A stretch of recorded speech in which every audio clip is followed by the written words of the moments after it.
Menjulang di ketinggian 875 meter, Gunung Rokatenda membelah cakrawala Pulau Palue, Nusa Tenggara Timur. Pada masa lalu, gunung stratovolcano ini beberapa kali memuntahkan magma. Erupsi dahsyat Rokatenda terjadi pada tahun 1928. Letusan ini menewaskan 166 jiwa. Aktivitas vulkanik Rokatenda mencapai puncaknya pada rentang tahun 80-an. Sepanjang tahun, Rokatenda bergolak, menyebabkan ribuan warga mengungsi. Hutan lebat dominasi pohon berkanopi mengukir pilar langit Rokatenda. Rekahan batu cadas terhampar menjejak tebing terjal. Mendekati puncak, aroma belerang makin menyengat.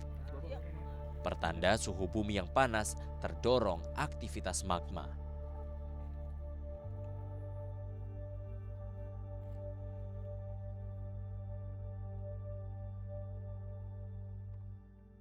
Tim ekspedisi Cincin Api Kompas telah berhasil mencapai bibir kawah Gunung Rokatenda di Pulau Palue yang ketinggiannya sekitar 819 meter dari permukaan laut. Dan di puncak ini, tim menemukan ada beberapa titik solvatara hasil letusan 1984 lalu, dan sampai dengan saat ini, gunung ini masih dihuni oleh sekitar 9.000 jiwa. Pusat Vulkanologi dan Mitigasi Bencana Geologi menandai Gunung Rokatenda sebagai gunung api muda yang masih aktif. Jalur pegunungan aktif Rokatenda membuat Pulau Palue tak punya suplai air tawar. Ada air di sana, walaupun tidak melimpah seperti daerah-daerah yang lain.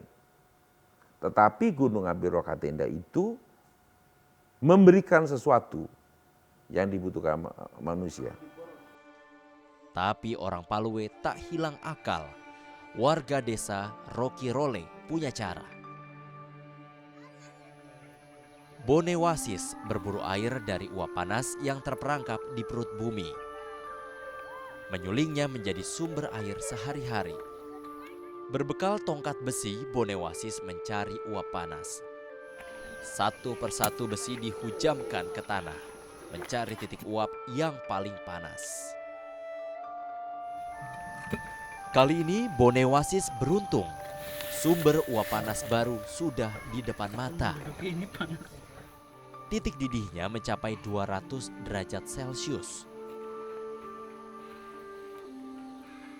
Dengan sebilah bambu, cepat-cepat Bonewasis menangkap uap.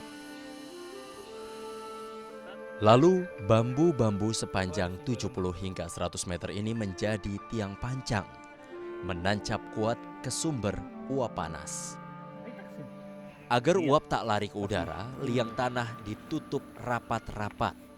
Sabut kelapa merekat bambu dengan tanah. Bambu yang digunakan dipilih yang masih muda, tujuannya agar uap air yang tersublimasi tidak tercemar.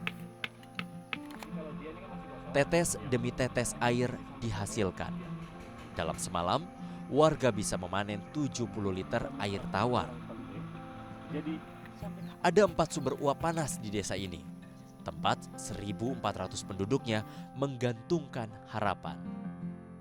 Karena saya rasa bahwa ini adalah sumber kehidupan untuk kami masyarakat di sini. Karena memang kita tidak punya air. Satu-satunya kita bisa ini memenuhi kita punya kebutuhan hidup setiap hari hanya ini saja, air ini. Lain lagi di desa tetangga, warga desa Tuanggeo mendapat air dari menyadap batang pohon pisang.